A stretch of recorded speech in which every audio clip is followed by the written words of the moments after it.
Bonjour mes chers amis. Nous allons commencer la journée par une vidéo que je vais mettre sur la chaîne La Voix de la Vérité.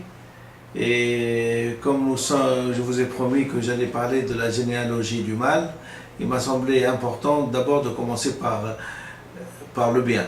Et donc je vais commencer par l'amour. On va définir ce concept de façon philosophique, et de façon littéraire, de façon étymologique, pour avoir les idées nettes sur qu'est-ce que l'amour en général. Alors, nom masculin, l'amour, un amour, étymologiquement, il provient étymologiquement parlant du latin amore, amour, affection, vif désir. Dans l'étymologie provient de amore, au sens ordinaire. Le sens ordinaire du terme, premier sens ordinaire, c'est l'affection, une affection réciproque entre deux personnes, incluant aussi bien tendresse que l'amour physique. Le deuxième sens ordinaire, attachement à une valeur, à un idéal, à une idée, à une intention ou volonté de s'y dévouer. Exemple, l'amour de l'humanité. Philosophie, le sens philosophique du terme, tendance à s'unir avec l'autre, c'est-à-dire le posséder continuellement. Soit le posséder continuellement, soit former un tout avec lui, exemple l'amour de Dieu. Chez Platon, le terme amour comprend aussi l'aspiration au beau et au bien, c'est-à-dire à l'absolu. L'amour est par excellence le moteur de la philosophie, qui est défini à l'origine comme amour de la sagesse. Chez Kant, il faut distinguer deux formes d'amour.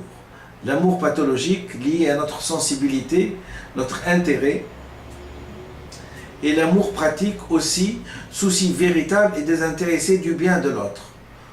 Chez Kant.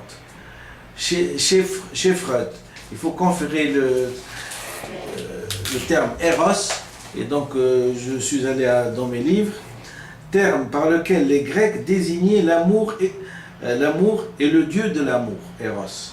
Freud l'utilise dans sa dernière théorie des pulsions pour connoter l'ensemble des pulsions de vie par opposition aux pulsions de mort. Donc pour Freud, Eros c'est des pulsions de vie. Donc c'est important. En affirmant que l'amour est le véritable ressort de la philosophie, le banquet, Platon découvre la place centrale de ce concept. Encore convient-il de distinguer soigneusement amour égoïste et possessif qui poursuit l'autre comme un objet à dévorer. Donc c'est Platon qui va faire une distinction entre l'amour égoïste et possessif qui poursuit l'autre comme un objet à dévorer. L'amant aime l'amant comme le loup aime l'agneau, écrit Platon.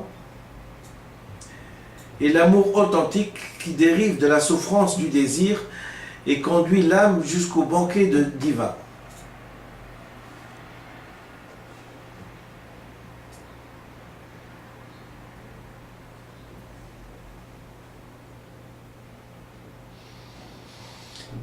Car l'amour véritable, très vite rassasié par les nourritures sensibles, ne peut être compensé que par la contemplation, par-delà le beau, du vrai et du bien.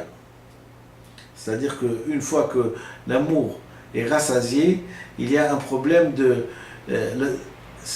car l'amour véritable, très vite rassasié par les nourritures sensibles, ne peut être compensé que par la contemplation par-delà du beau, du vrai et du bien.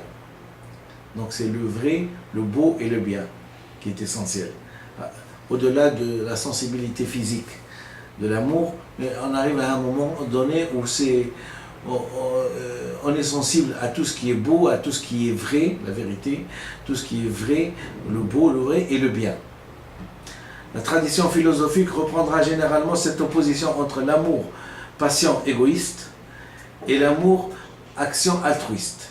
Depuis les stoïciens qui condamnent sans appel l'amour passion, jusqu'à Kant qui montre que seul l'amour pratique est moralement exigible, tandis que l'amour pathologique, impossible à condamner, est dérisant et mépris de l'autre. Il est toutefois possible de remettre en cause cette dichotomie et de soutenir qu'il existe entre conscience morale et conscience amoureuse une secrète affinité. Alain Franklin, La sagesse de l'amour. Terme voisin, affection, terme voisin du mot amour, bien sûr, affection, altruisme, amitié, générosité, tendresse, terme opposé, égoïsme et haine. Il y a l'amour de soi aussi, souci qu'on a de soi-même, de sa propre conservation, de son bien-être. Il convient avec Rousseau de distinguer amour de soi et amour propre. L'amour propre, c'est le respect qu'on a de soi, dans un sens plus classique. Égoïsme, le fait de n'aimer que soi et ne considérer que soi. Pascal. La définition pascalienne de l'amour suppose un point de vue critique. L'amour propre serait un penchant négatif du cœur humain, opposé à la considération des autres ou à la modestie. La Rochefoucauld, lui, y voit l'origine naturelle et intéressée de toutes nos actions. Mais ce faisant, il confond ce que Rousseau distingue, l'amour de soi et l'amour propre. Le premier, selon Rousseau, correspond à une inclinaison naturelle et primitive du cœur humain qui est la racine de la moralité. On ne se soucie d'un autre que parce qu'on se met à leur place et qu'on aime soi-même. Le second, au contraire, est une passion artificielle née de la société et moralement funeste, fondée sur la comparaison avec autrui et le désir de paraître et de dominer. Il constitue un dévoilement social de l'amour de soi. Corrélat. Autrui, compassion, désir, devoir, éros et thanatos, passion et romantisme. Voilà à peu près ce que j'ai pu vous collecter pour cette journée, pour cette matinée qui est belle, où je vois le soleil autour de moi, clairvoyant, une journée claire.